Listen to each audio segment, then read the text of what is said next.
Thank you for watching Scary Bear Attacks. If you like this episode, please remember to hit the like button and leave a comment or two, then subscribe and click on the bell to receive notifications of whenever we release new videos. Also, please remember to share them to your social media.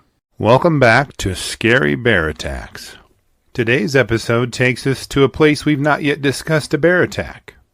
We're going to the beautiful Chattahoochee National Forest in North Georgia, USA. If you think that name is weird, wait until you hear the details of this bear attack.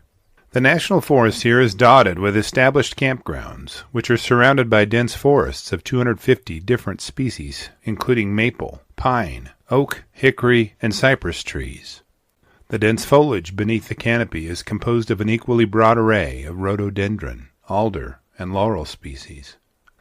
At night, the fireflies will keep you mesmerized, and the common animals in this area include whitetail deer, turkey, raccoons, and possums. The predators of this area include coyotes, bobcats, foxes, weasels, and black bears. It is in this beautiful and wild setting that our episode takes place today. On June 23, 2007, Chris Everhart was spending Father's Day with his 3 sons, camping and enjoying each other's company in the woods. They spent the day getting their camp established by putting up their tents and gathering firewood for the campfire they planned to have later that evening.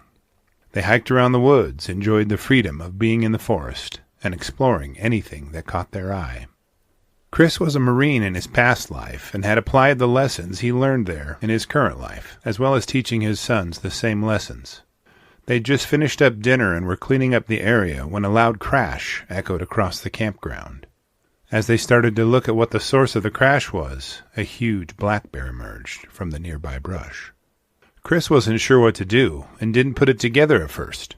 A bear? Here? In our campground? There was no source saying he had a firearm, believe it or not, nor bear spray. They didn't expect to see any bears, let alone have a giant bear walk right into their camp. They were left in complete confusion and shock by the appearance of the area's top predator. Chris scrambled to the back of their Jeep and grabbed some pots and pans to bang together to scare the bear away. He hadn't put the cooler in the car yet and had left it out. The black bear didn't seem too interested in the humans and lumbered over to their cooler. The scents emanating from the camp and the cooler had clearly drawn the attention of the bear's incredible sense of smell. It started to look over the cooler and confirmed it as the source of the delicious scents it was smelling. It pawed over the outside of the cooler but couldn't figure out how to open it easily. Soon it simply bit onto the outside of the cooler and began to walk into the forest with it, as if it were headed to its own picnic. A little information about the life of black bears in Georgia is in order to understand this incident. During the winter, bears here do enter torpor like other bears, that people refer to as hibernation. As discussed in prior episodes, they do this primarily because of the lack of abundant and easy food sources. As they emerge from their dens in the spring, they feed on nutritious spring plant sprouts and occasionally find fawn deer hiding in the grass to supplement their protein intake. As the spring passes, berry sources aren't yet available. The most common berry that bears eat in the summer is the abundant blueberries that line nearly every body of water in this area. But these berry supplies do vary based on the year's weather pattern. This year the berry season was an average year, so there was not a shortage for bears to eat. But there was an abundance of coolers this particular year.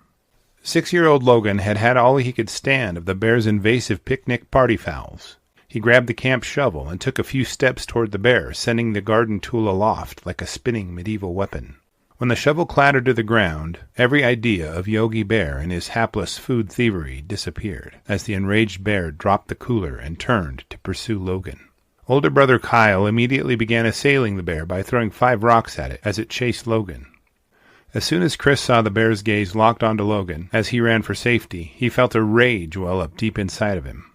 He knew this was a very dangerous situation, but he didn't have any realistic means of quickly stopping the bear.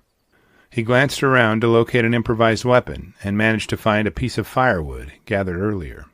He lifted the log and let it fly with all of his might. The firewood tumbled through the air, end over end, on a direct path of interception of the angry bear. Chris watched, hoping that the bear might be startled into ceasing its pursuit of his son. He was stunned to see the log slam into the head of the bear with a loud smack. The bear immediately piled up. The direct hit had seemingly knocked the sense out of the bear and rendered it unconscious. As Logan safely returned to his father's side, the four Everharts watched to see when it was going to get back up and get back to its feet. They watched for several minutes, and the bear didn't move. They noticed it wasn't breathing. After waiting a while, they decided they'd better tell authorities what had happened, as the bear now was clearly dead. The research indicates that it takes 1,400 pounds of pressure to crush a black bear's skull, and that their only structural vulnerability is a small triangle from their nose to each eye. Their skull is the weakest in this area and is highly susceptible to blunt force damage. It is safe to say that the piece of firewood Chris hefted at the Bruin imparted enough force to crack the black bear's skull, causing its instant death. The park authorities conducted an investigation of the incident.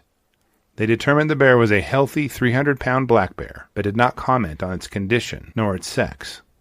Chris was issued a citation by the Georgia Department of Natural Resources for leaving his cooler out instead of securing it and complying to campground rules. After reviewing the details of this incident, I'm left with a few questions for you. Why do you think a former Marine would take his boys into the forest without a firearm? Do you think the boys were actually in danger from the bear when it charged, or was it just bluffing?